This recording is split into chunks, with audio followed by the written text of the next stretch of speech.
신세대 정복에서 제일 먼저 2차 군인 개수입니다. 2차 군인 개수해서 본성에 대한 확정을 시키고 그 다음에 후계자 지명해서 승계, 두 번째가 율법 교육. 여기는 번성했죠. 그 다음에는 번성된 민족의 정체성을 여기서 율법을 통해서 확인을 시켜줍니다. 그 다음에 세 번째가 영토 정복입니다. 동편이죠. 여기 이제 영토 정복의 내용이 31장으로부터 36장까지 남아있는데, 제일 먼저 그 앞에서 나와 있던 대로 그 미디안 여자들과의 음행 사건으로 말미암아 하나님께서 이제 보복 전쟁을 시키는 거죠. 전쟁을 시켜서 확실하게 그 음행 사건에 대한 처단을 하나님이 확실하게 함으로써 언약 백성들 신세대들에게 우상 숭배는 하면 안 된다. 그걸 여기서 확인시켜 주는 겁니다. 첫 번째가 미디안과의 전쟁을 하나님이 치르게 합니다. 여기서 발람 선지자도 죽습니다. 그렇게 해서 우상 숭배와 음행에 대한 해악성을 여기서 확인시켜 줍니다. 그런 다음에 정결의식을 그 다음에 또 행하고, 이렇게 전쟁 치르고 정결의식 행하고, 왜? 사체를 만지거나 또 음행한 자들에 대한 이런 것들이 이제, 그리고 이 군대 전쟁을 치렀는데 이스라엘 군대가 우상숭배의 주범인 여자들을 남겨놓고 제약이 되는 아들들을 남겨놓은 겁니다. 그래서 그걸 다 하나님께서 처단하라고 얘기를 하는 거죠. 그 이유는 이제 나중에도 나오겠습니다만 가나안 땅을 들어갔을 때 하나님이 주시는 그 명령이 있습니다. 원주민은 놔두면 안 된다. 왜 놔두면 안 되는가? 이것이 우상숭배의 불씨가 된다는 거죠. 그렇기 때문에 여기서도 이제 미디안 여자들과의 음행 사건으로 정복을 했을 때 그 씨를 남겨놓지 말라고 하나님께서 모세를 통해서 얘기를 하고, 그 다음에 정결 의식을 행하는 겁니다. 일주일 동안 진영 밖에 주둔해서 살인자나 죽임을 당한 사체를 만진 사람들은 이제 일주일 동안 정결 의식을 통해서 몸을 깨끗하게 구별해 나가는 것. 하나님의 백성들에 대한 거룩성을 다양한 방법으로 유지를 해 나갑니다. 그 다음에 이제 두 번째는 그 동편 땅을 아까 정복을 했는데 그 동편 땅에 대한 분배에 대한 문제가 제기되기 시작합니다. 그러니까 그 두 지파 사람들은 그 목축하는 사람들이에요. 근데 목축하는 지파인데 그쪽 지역에 그 초목들이 많이 있기 때문에 그쪽 땅에 대해서 요구를 합니다. 근데 거기에 대해서 이제 하나님이 모세로 하여금 지혜를 줘가지고, 이게 이제 무슨 문제가 발생을 하는가 하면은, 사실 전쟁을 좋아하는 사람이 어디가 있습니까? 전쟁은 다 두렵고 공포스러운 거예요. 근데 이제 이 민족들에게 큰 과제가 이 정복 전쟁이 남아 있는데, 여기에서 만약에 누구는 빠지고 누구는 뭐 하면은 완전히 불평등하게 돼가지고 이 공동체에 결국은 연합의 문제가 생길 수가 있는 거죠. 그래서 이 분열 조짐이 여기에서 이제 이 땅 분배 때문에 분열 조짐이 생기는데, 그걸 이제 하나님께서 모세로 하여금 조정시키는 겁니다. 그 내용은 뭔가, 반드시 너희들이 여기를 정복할 때 선봉에 서라. 가나안 우리가 요단강 건너갈 때 너희들이 맨 앞에 서가지고 거기를 간다고 약속을 해라. 그래야 나머지 지파들도 같이 그 싸움에 대한 전투 의지를 상실하지 않고 끝까지 거기에 동참할 수 있을 것이다. 두 번째는 이쪽 지역의 땅을 분양받지 않겠다고 약속해라. 여기에서 받았으니까 이렇게 해주는데, 한 가지 재밌는 점은 뭔가 하면은 므낫세는 요청하지 않았습니다. 므낫세는 요청도 안 했는데 므낫세 지파에 대해서 모세가 땅을 주는 얘기가 나오죠. 그 이유는 므낫세가 그 위에 있는 길르앗과의 전투에서 므낫세가 아주 혁혁한 공로를 세웠습니다. 그래서 므낫세는 여기에다가도 땅을 주고 이 서쪽편에다가도 땅을 얻게 되는 이제 그런 것이 주어지는 반면에, 모압 여자와의 음행 사건이 있을 때 시므이 지파의 시므리라고 하는 사람이 그 음행에 선봉해서 가지고 결국은 아까 창에 찔려 죽었잖아요. 그 사건으로 이 시므이 지파는 유다에게 조금 땅을 얻어가지고 살게 되는 이제 남의 땅에 빌붙어 사는 정도의 그 규모의 땅만 얻게 되는 그걸 확인시켜 주는 겁니다. 그러니까 이게 별거 아닌 것 같지만은 야, 이거 참 하나님의 전쟁에 선봉에 서서 최선을 다했을 때와 우상 숭배하며 범죄를 저질렀을 때 하나님은 끝까지 그 문제에 대해서 정리를 해 나가신다. 이것도 우리가 신학적으로 해석을 잘못하게 되면은 여러분 성경에 보십시오. 하나님 앞에 죄짓게 되면 하나님이 끝까지 이렇게 하나님이 뒤끝있게 섭리를 해 나가십니다. 여러분 죄지면 안 됩니다. 이런 소리는 하면 안 되는 거예요. 왜? 구약 성경에서 하나님이 죄에 대해서 철저하게 보복하고 심판하는 이유는 뭐예요? 그리스도로 말미암아 죄에 대해서 자기 몸을 불살라 죽기까지 사역하실 것에 대한 모형이기 때문에 그런 겁니다. 우리가 거듭나고 중생에도 뭐 실수할 수도 있고 범죄할 수도 있잖아요. 물론 하나님이 고학적으로 지속적으로 범죄하는 자에 대해서 하나님이 징계성의 어떤 교육적 차원의 하나님의 징계는 있을 수 있지만 이런 구약적 의미처럼 죄 짓는 대로 하나님이 보복한다면은 오늘 우린 여기에 살아남아 있을 수 있는 사람이 없는 거예요. 왜? 하나님의 법은 마음으로 형제를 미워해도 살인죄하고 똑같이 취급하는 겁니다. 예수님이 오셔서 만든 법조항이라고 하는 것은. 그래서 그 법을 그렇게 강화시켜 놓은 이유는 뭔가 하면은 세상에 의인은 한 사람도 없다는 사실을 확인시켜주고 죄에 대한 싹슨 사망이라는 걸 알려주고 그래서 예수님이 죄에 대하여 죽음으로 말미암아 거듭나고 중생하는 자기 백성들의 생명을 얻게 할 수 있는 부활의 역사. 이것이 바울은 성경대로 죽고 성경대로 산다고 얘기하는 거예요. 이런 맥락에서 구약시대에 하나님께서 끝까지 그 범죄에 대해서 추적하고 범죄에 대해서 심판하는 내용이 이제 나타나게 됩니다. 그래서 여기에 이제 두 지파 반이 이제 동편 땅을 차지하게 되고, 그 다음에 33장으로 넘어가게 되면은 여기에서부터는 이제 자, 동편 땅 정복해서 여기 나와 있는 대로 뭐 군인들 계수해서 정말 38년의 기간을 통해서 하나님의 언약대로 그대로 이루어진 사실을 확인했습니다. 또 율법을 통해서 우리 민족의 정체성이 제사장 나라라고 하는 사실을 또 한 번 확인시켜 줍니다. 그 다음에 동편 땅 정복을 통해서 정복할 수 있다. 우리도 이제는 가나안 땅을 정복할 수 있다라고 하는 확증을 여기에 준 거예요.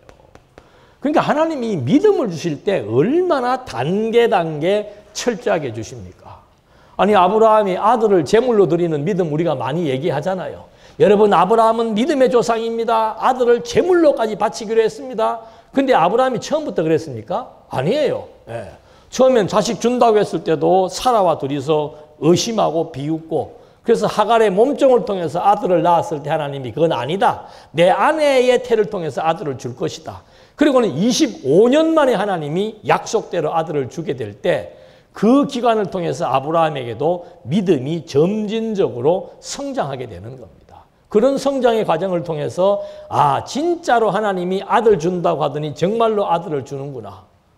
그런 믿음의 확신이 들게 해서 하나님께서 네 아들 한번 바쳐봐라 했을 때 아브라함이 아들을 바치잖아요. 그때 아브라함이 뭐라고 합니까? 하나님은 없는 것도 있는 것처럼 부르시는 분입니다. 죽은 자도 살리시는 분입니다. 그런 믿음의 확신이 있었기 때문에 내 외아들을 바쳐도 하나님이 나는 죽이려고 바쳐도 하나님은 살릴 것이다. 그런 믿음의 확신을 들게 하시는 거죠. 그래서 이 믿음이라는 것도 내가 믿는 게 아닙니다. 하나님의 철저한 계획에 의해서 순차적으로 우리들에게 이런 믿음의 확신을 주어서 가나안 땅은 정복할 수 있다. 여기서 난리가 났잖아요. 울고불고 온 백성들이 정복할 수 없다고.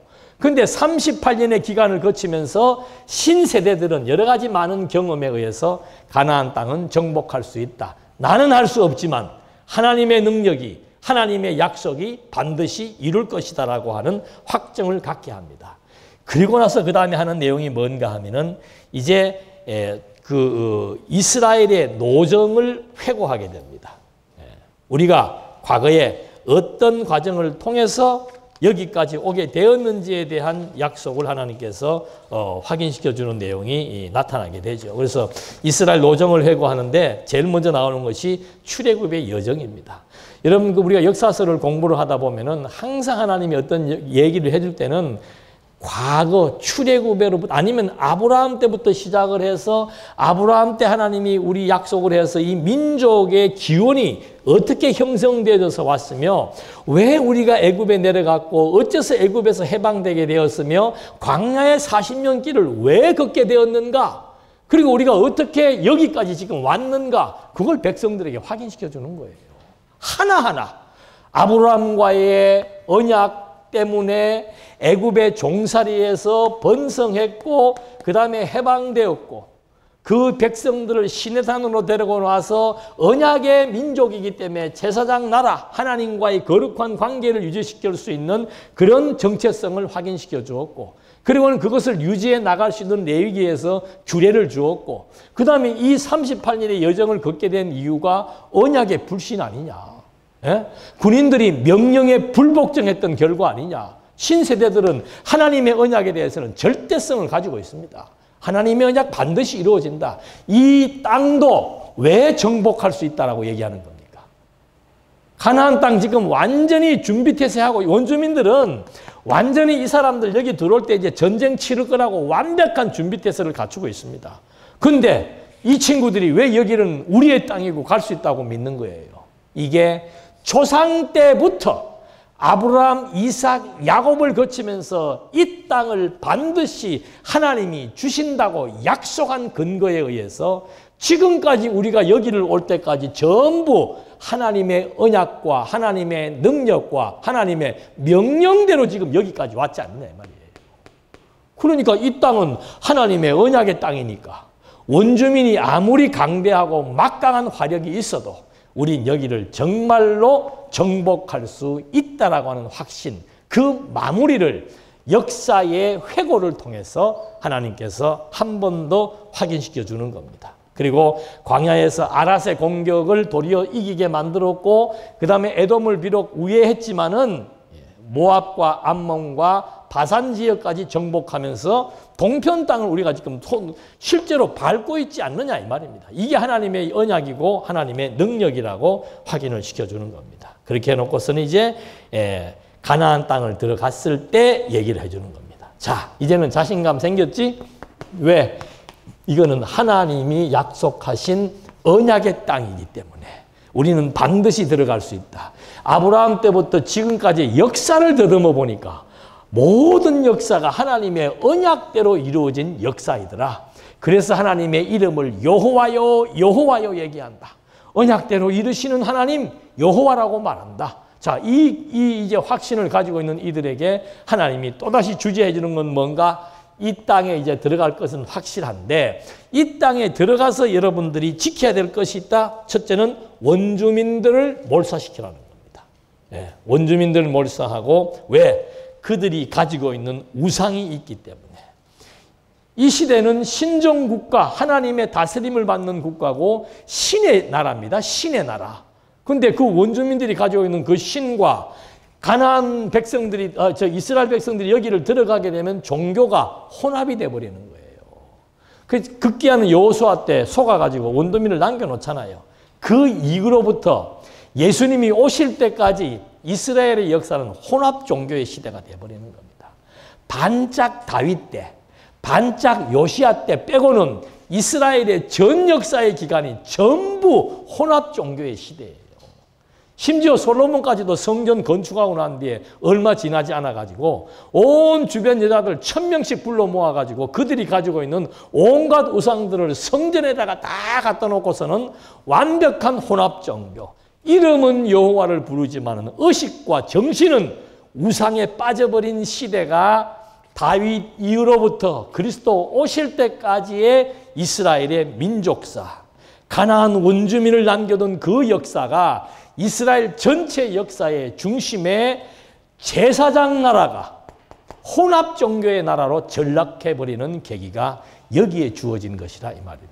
그래서 하나님께서 그걸 아시기 때문에 원주민들은 철저하게 다 없앨 것을 얘기를 하면서 민감한 땅 분배도 아까도 말씀드린 대로 종족 수대로 그리고 미리 경계를 그려오게 한 다음에 제일 마지막에 제비를 뽑았는데 하나님이 미리 알려준 그 지파의 위치대로 그대로 분배받도록 섭리해 나가시는 하나님의 섭리 역사. 아까 말씀드린 대로 제비는 사람이 뽑으나 모든 일을 작정하기는 여호와시라. 사람이 자기의 길을 계획할지라도 그 걸음을 인도하시는 분은 여호와이시다.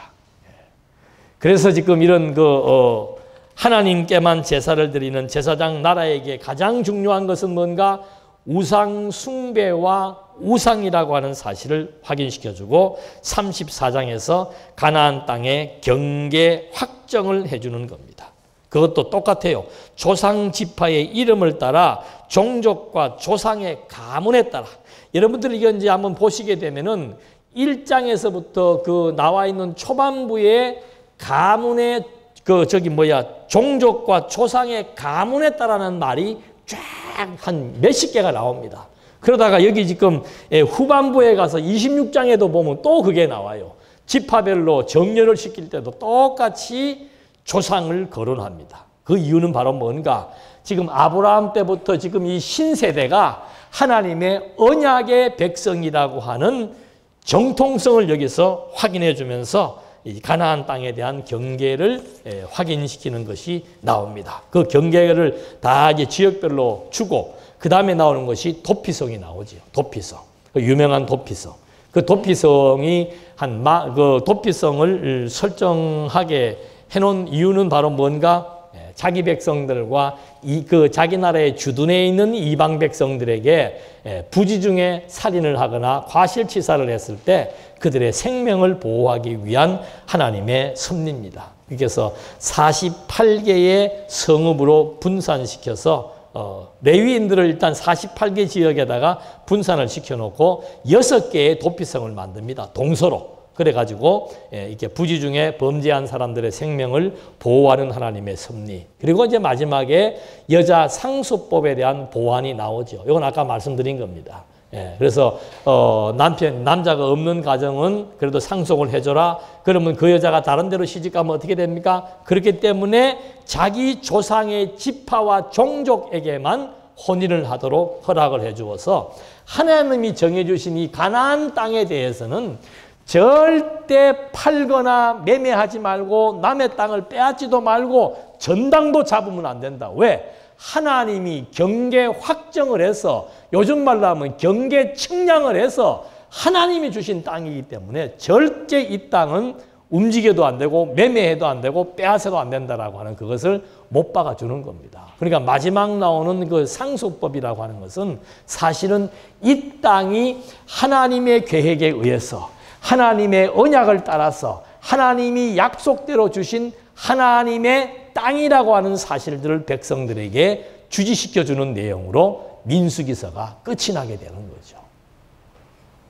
시내산에서 출발해서 하나님의 언약의 땅을 정복하기 직전까지의 모든 내용의 중심 사상은 하나님의 언약이었습니다.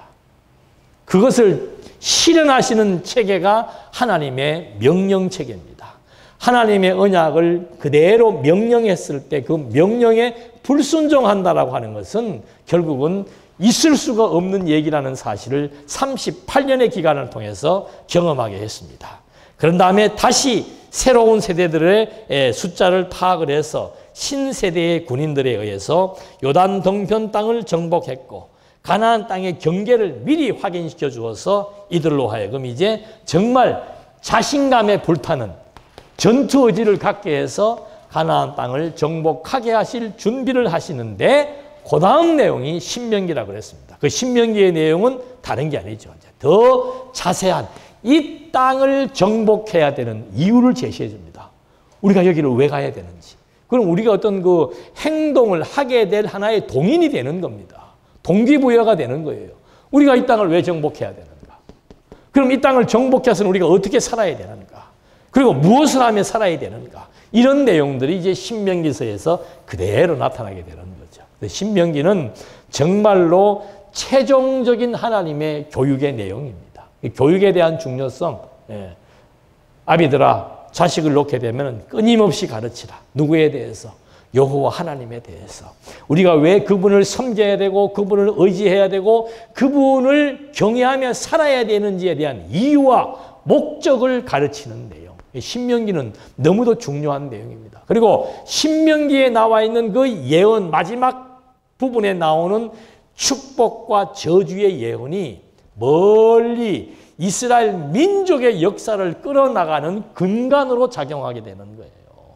그때로는 나라가 분열되고 나라가 파멸하고 다시 회복되고 이런 이스라엘의 정말 굴곡진 역사가 바로 신명기서에 주어진 모압 땅 언약을 통해서 확인해 볼 수 있다라고 하는 거. 신명기의 내용 역시도 모세에 의해서 기록되었는데 그 기록된 내용의 핵심은 바로 하나님의 언약대로 언약의 땅이기 때문에 우리는 정복해야 된다는 당위성을 확인시켜주는 그런 맥락으로 이제 신명기서가 전개가 되고 오늘 민수기서는 그런 흐름을 따라서 확인을 해본 것입니다. 민수기 내용은 다른 것 없습니다. 그 하나님께서 우리가 왜 광야의 길을 걷게 되었는가, 그리고 광야의 길을 걸으면서 도대체 무엇이 우리의 삶을 끌어가는가, 이게 하나님의 언약입니다. 그 언약은 하나님의 명령, 절대 명령 체계에 의해서 우리들에게 주어짐으로써 하나님의 언약은 하나님이 이루심을 확인시켜 주었고 아직 정복하지도 않은 그 땅을 하나님은 미리 확정해서 제비까지 뽑아서 우리의 땅이라고 하는 것. 왜냐하면 하나님이 열조와 언약한 땅이기 때문에. 그래서 하나님의 이름은 언약대로 이루시는 여호와. 그래서 시편 기자가 여호와로다 여호와로다고 외치는 이유도 이스라엘의 전 역사가 하나님의 언약대로 이루어지는 역사이기 때문에. 그걸 사도 바울은 창세전 그리스도 안에서 우리를 예정하사 그리스도로 말미암아 신령한 복을 우리에게 주사라고 시작을 하는 겁니다. 왜 하나님이 아브라함에게 복을 주었는가? 창세전부터 복 주시기로 하나님이 예정한 사건에 기초한다. 왜 아브라함의 이 복이 그리스도로 말미암아 예수님이 복의 근원으로 오신 거 아니에요. 심령이 가난한 자에게 복이 있나니 회개하라 천국이 가까이 왔느니라. 이걸 왜 외치는가? 창세전 그리스도를 통해서 만민에게 복을 주시기로 작정하시고 예정하신 하나님의 뜻이 아담을 통해서 노아를 통해서 계승되고 노아의 혈통을 따라 아브라함이 왔고 그 아브라함에게 복을 주심으로 이 복이 이스라엘 나라가 형성되었고 이 형성된 이스라엘 나라는 하나님의 아들 그리스도로 말미암아 펼쳐질 하나님 나라에 대한 모형이라고 하는 사실을 바울은 증언하고 있는 거예요. 오늘 우리가 하나님의 나라가 된 이유가, 하나님의 교회가 된 이유가, 하나님으로부터 복의 근원으로 불림을 받는 이유가 바로 창세전 그리스도로 말미암아 언약하신 하나님의 영불변한 언약이 오늘 우리들로 하여금 하나님을 아버지로 부를 수 있게 했고 하늘의 시민권을 갖게 했고 날마다 하나님과 소통하며 교제하며 여호와만을 의지함으로 말미암아 하나님의 나라가 이 척박한 둔탁한 불안한 우리의 심령 속에 의와 평강과 희락을 누릴 수 있는 영원한 나라로 실제하고 있다는 사실들을 우리는 창세기, 출애굽기, 레위기, 민수기를 통해서 나아가서는 영원한 하나님의 언약이 그리스도를 통해서 성취되는 역사, 이것이 하나님의 나라 가운데 살아가고 있는 오늘 우리들의 삶의 현장인 것을 또 한번 확인해 본 겁니다.